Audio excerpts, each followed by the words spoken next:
Chances लग रहे हैं? 3 अप्रैल 2026 के बाद धीमा होता नजर आएगा, एग्रेसिवनेस में कमी आ जाएगी। इसका एक कारण और भी एग्रेसिवनेस कमी में आने की। एक सूत्र तो मैंने बताया कि शनि राहु के जैसा एग्रेसिव नहीं है। राहु जैसे मंगल को एग्रेसिव कर देता है, शनि मंगल को एग्रेसिव नहीं करता है। ये तो एक कारण है कि एग्रेसिवनेस में कमी आएगी। एग्रेसिवनेस में कमी आने का दूसरा कारण यह है कि मंगल वहां मीन राशि में, और मीन राशि जो है जल राशि है, तो मंगल की उग्रता भी वहां पर कम पड़ जाएगी, कमजोर हो जाएगी। तो मुझे लगता है शनि मंगल का योग बनते मीन राशि में मंगल के जाते ही उग्रता में कमी आएगी। हाँ, लेकिन युद्ध एस्केलेट कर जाएगा समंदर में, और हो सकता है तेल के डिपो पे, तेल की रिफाइनरी वगैरह पे अटैक हो और समस्याएं ज्यादा बढ़े। और अल्टीमेट तो देखिए सर, 32 तक चैन है नहीं।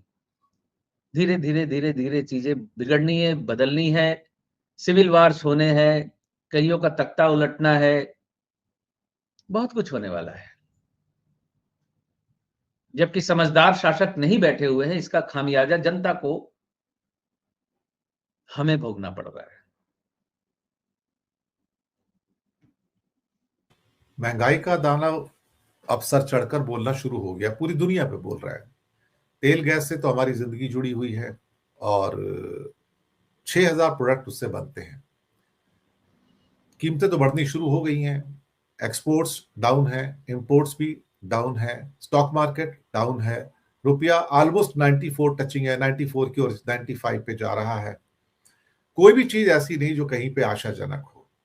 एक युद्ध होता है तो सारी दुनिया पर असर पड़ जाता है। मुझे याद है कि मोदी जी ने एक बार उपहास के तौर पर नेहरू जी का उपहास उड़ाया था लोकसभा के अंदर, कि कोरिया के अंदर जब वॉर हुई थी बड़ी, तो उसका असर दुनिया पे पड़ा था, तो भारत में महंगाई का असर उसका आ गया था। तो उस टाइम मजाक बना रहे थे मोदी जी, लोकसभा के अंदर या राज्यसभा में थे, भाषण दे रहे थे कि कोरिया में युद्ध था और नेहरू जी कहते थे कि भारत पे भी महंगाई का उस पर असर पड़ जाता है। अब सर ये असर तो, ये जंग तो गल्फ पे हो रही है, फिर हमारे पे असर क्यों हो रहा है? तो अपनी कही हुई बात अपने सिर पे आके लगती है ना। दुनिया में कहीं भी जंग होती है तो असर सबके ऊपर होता है ना, सप्लाई चेन जुड़ी हुई है सारी की सारी। पर प्रधानमंत्री जरा पढ़े लिखे है नहीं ना, वो मजाक बनाना जरूर जानते हैं। लेकिन आज वही बात जो नेहरू जी का उन्होंने मजाक बनाया था कि कोरिया में युद्ध था तो इंडिया में महंगाई है, आज गल्फ पे युद्ध है तो हमारे यहाँ महंगाई क्यों आ रही है, हमारे यहाँ दानव क्यों आ रहा है? तो अपने सिर पर वो बात होती है ना।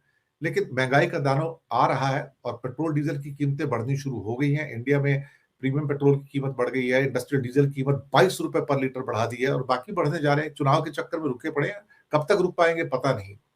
लेकिन हालात बहुत नाजुक है महंगाई के दौर पर। और पहली बार आरबीआई की, शायद मैंने देखा नहीं पिछले 10 साल में कभी इमरजेंसी मीटिंग हुई हो। फ्राइडे को इमरजेंसी मीटिंग हुई है कि क्या किया जाए अल्टीमेटली। और फाइनेंस मिनिस्ट्री में हड़कंप मचा हुआ है, प्रधानमंत्री के ऑफिस में हड़कंप है कि कैसे डील किया जाए इसके साथ में।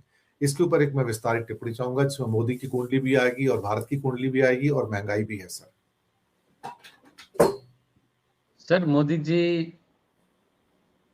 मोदी जी की तो केतु की जो अंतर्दशा शुरू होने वाली है मई से अक्टूबर तक, वो तो बहुत तकलीफ में आने वाले हैं, इसमें कोई शक नहीं, ये होगा ही। पार्टी के तौर पे भाजपा की स्थिति मजबूत रहेगी, क्योंकि यहाँ ना समझो की भीड़ बहुत बड़ी है। इससे ज्यादा मैं कोई टिप्पणी नहीं करना चाहता। दूसरी बात है कि हमें पॉजिटिव सोचना चाहिए, हमें बी पॉजिटिव रहना चाहिए। पॉजिटिव ऐसे कि देखिए, पेट्रोल पंप वाले कम कमा रहे थे, पेट्रोल की कीमत, डीजल की कीमत बढ़ेगी तो उनकी कमाई बढ़ेगी, ये पॉजिटिव थिंकिंग है। डॉलर 100 हो जाएगा जब, तो रुपए की कीमत जो 10 रुपए में जिनको 80 रुपए मिलते थे, उनको फिर 1,000 रुपए मिलने लगेंगे। $10 में उनको 800 मिलते थे, तो अभी $10 में उनको 1,000 मिलेंगे। ये भी एक पॉजिटिव साइड है चीजों के बढ़ने की। कीमतें बढ़ रही हैं, अर्थव्यवस्था के लिए कीमतों का बढ़ना हमेशा अच्छा होता है, एक प्रवाद वाक्य है जो इस वक्त ज्यादा करके हमें बोलना चाहिए पॉजिटिव बने रहने के। तो ये तो स्थिति है ही, और चीजों की कीमत जब बढ़ेगी तो जाहिर है सब पे असर पड़ेगा, कीमतें बढ़ेंगी, जनता में असंतोष बढ़ेगा। कभी तो जाके उनको समझ में आएगा कि क्या हो गया। अभी भी कुछ समझ में नहीं आ रहा है।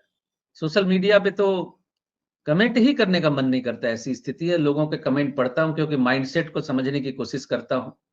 माइंडसेट को समझूंगा तभी तो मैं समझूंगा कि स्थिति किधर जा रही है, क्या हो रहा है। तो कीमतें बढ़ेंगी सर, जिन जिन देशों की कीमतें बढ़ेंगी, अराजकता फैलेगी।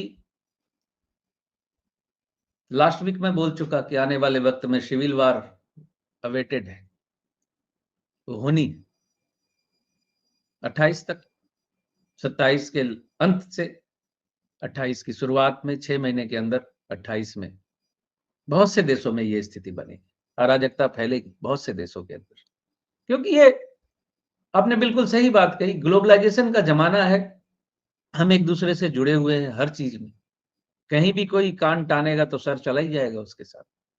और दूसरी बात यह है कि सर एक बात मेरी समझ में नहीं आती, क्योंकि मैं अर्थव्यवस्था वगैरह को समझता नहीं हूं। हम बनाते क्या है सर? मैं जब भी ऐसी क्राइसिस आती है तो हमें पता चलता है कि पेट्रोल वहां से आ रहा है, गैस वहां से आ रही है, दवाइयां चीन से आ रही हैं, वो उधर से आ रहा है, ये इधर से आ रहा है, और युद्ध हो गया इसलिए यहाँ क्राइसिस हो जाएगी। तो सर हमारे यहाँ क्या प्रोडक्शन हो रही है, कितनी सीमा तक हो रही है? आप एक प्रकाश डालें